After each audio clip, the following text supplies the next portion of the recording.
Many of the saints crossed the snowy plains on foot, some of them without shoes and with only rags to wrap their feet, leaving bloody footprints where they had walked. They camped for weeks on the western shore of the Mississippi River. The residents of Quincy brought blankets and supplies to them from across the river. And once the river froze over in late February 1839, and the saints could cross to safety, the people of Quincy brought them into their homes, shops, and barns, and charitably ministered to their needs. Joseph Smith, Hiram Smith, Sidney Rigdon, and militia leaders Lyman White, Alexander McCrae, and Caleb Baldwin were incarcerated in Liberty Jail from the 1st of December 1838 until the 6th of April 1839, a period of just over 4 months. The prisoners were lowered through a trap door in the floor and held in a dungeon below the jail. The room was 14 by 14 feet, or 4.3 meters by 4.3 meters, and only 6 feet, or 1.8 meters high, which meant that the tallest prisoners, like Joseph and Hiram Smith, were unable to stand up straight during their incarceration. The food they were offered was scanty, of poor quality, and frequently poisoned. They described it as, quote,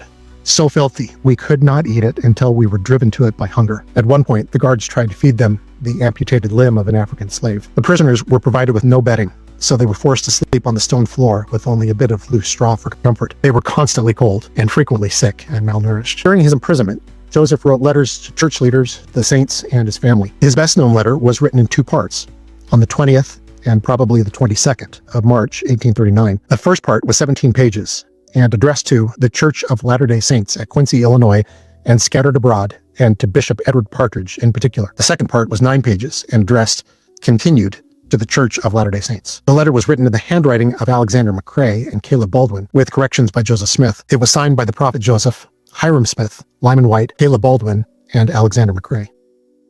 Portions of this 2-part letter, comprising nearly 1/3 of its contents, were extracted and canonized in the 1876 Doctrine and Covenants as sections 121, 122, and 123. The entire letter itself is not a revelation, but it does include revelations from the Lord, and it was written under inspiration. Most of its contents were composed in the first person and represent the views of its writers. Some portions are written in the voice of the Lord. This letter, written in one of the darkest, filthiest hellholes in Missouri, is a composition of soaring majesty and sublime wisdom. It represents some of the best of Joseph Smith's inspired counsel, written in the most desperate of circumstances. At the beginning of their letter, Joseph and his companions detailed the horrific abuses that the saints had suffered in Missouri. This provides context for the opening verses of section 121, which followed this portion of the letter.